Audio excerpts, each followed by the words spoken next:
na parte de terça-feira, o teísta cético. Os meus pensamentos, diz a palavra de Deus em Isaías 55, versos 8 e 9. Os meus pensamentos não são os pensamentos de vocês, e os caminhos de vocês não são os meus caminhos, diz o Senhor, porque assim como os céus são mais altos do que a terra, assim os meus caminhos são mais altos do que os seus caminhos, e os meus pensamentos são mais altos do que os pensamentos de vocês. Meu querido irmão, o que Isaías 55, 8 e 9 está falando é que nós não entendemos a mente de Deus, porque Ele pensa infinitamente mais alto do que nós pensamos. Os pensamentos do Senhor são muito mais altos do que os nossos. Não podemos imaginar as complexidades do plano de Deus para o mundo. Diante disso, por que deveríamos achar que temos condições de saber exatamente quais são as razões pelas quais Ele faz ou deixa de fazer alguma coisa em determinada situação? Nós não entendemos. Porque Deus às vezes cura e às vezes não cura. Deus conhece o fim desde o princípio. Nós não conseguimos entender a mente de Deus, mas podemos crer, porque Ele deu evidências na Bíblia, evidências na natureza de que Ele existe. E nós podemos crer nesse Deus que já provou o seu amor por nós. O teísta cético possui ceticismo ou incredulidade em relação à capacidade humana de conhecer ou de compreender plenamente as razões de Deus para a existência do mal no mundo. Por exemplo, só porque nós não podemos ver germes flutuando, isso não significa que esses organismos não existam.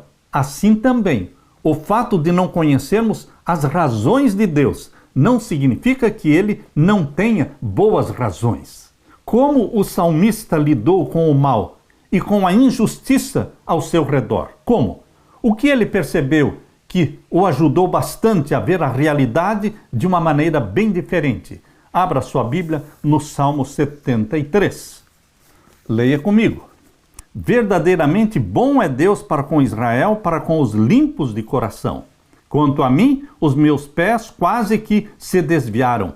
Pouco faltou para que escorregassem os meus passos, pois eu tinha inveja dos soberbos ao ver a prosperidade dos ímpios.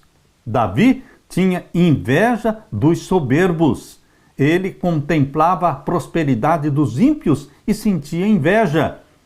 Isso já aconteceu com você? Verso 3. Pois eu tinha inveja dos soberbos ao ver a prosperidade dos ímpios, porque não há apertos na sua morte, mas firme está a sua força. Não se acham em trabalhos como outra gente, nem são afligidos como outros homens.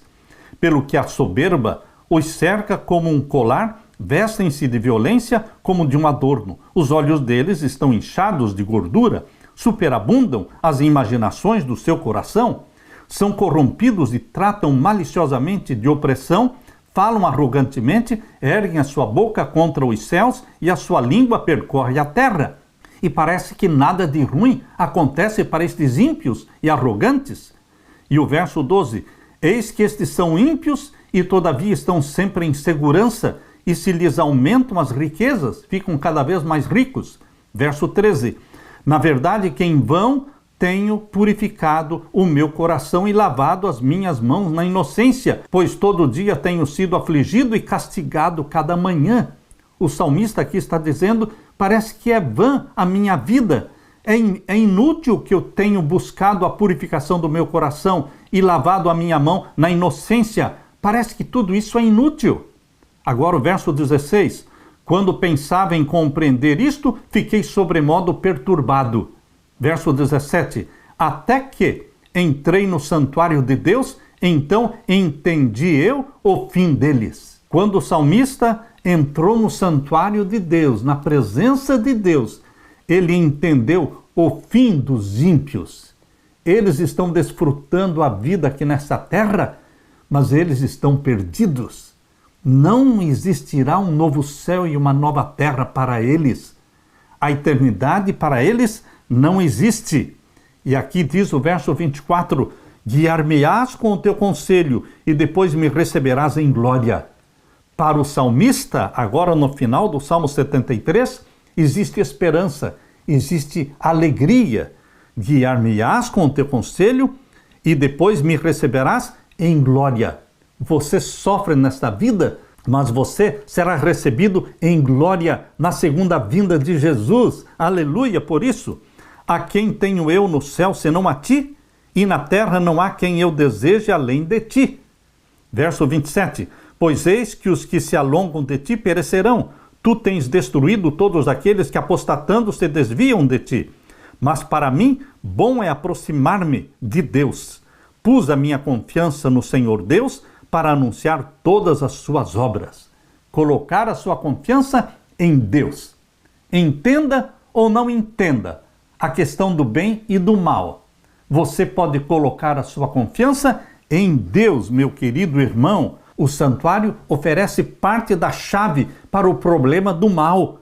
Por meio dele, reconhecemos que existe um juiz justo, um juiz que trará justiça e juízo em seu próprio tempo. Meu querido irmão, minha querida irmã, o entendimento nosso, adventista do sétimo dia, sobre o santuário celestial e sobre o juízo investigativo, que começou em 1844, nos ajuda a compreender o problema do mal. Ajuda sim. Nós sabemos que Deus trará a juízo toda a obra, até mesmo aquilo que está encoberto. O juízo que começou em 1844 pelos mortos, esse juízo vai passar para os vivos, quando sair a lei dominical. Então será o juízo dos vivos. Meus queridos, no santuário celestial, nós vamos encontrar a resposta para o problema do mal, porque o mal vai deixar de existir. Deus julgará, e aqueles que abraçaram a Jesus como Salvador, não há condenação para eles. Romanos 8:1, porque todo aquele que recebe a Cristo Jesus, não há condenação para eles, pois não andam segundo a carne, mas andam segundo o Espírito de Deus. Queridos, os detalhes sobre a história e os juízos de Deus serão revelados no final.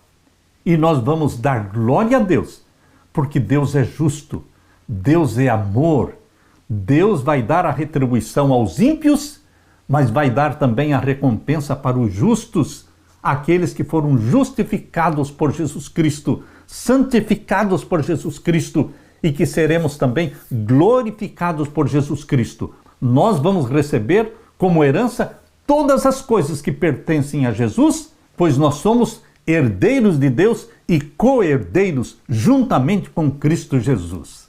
Aleluia!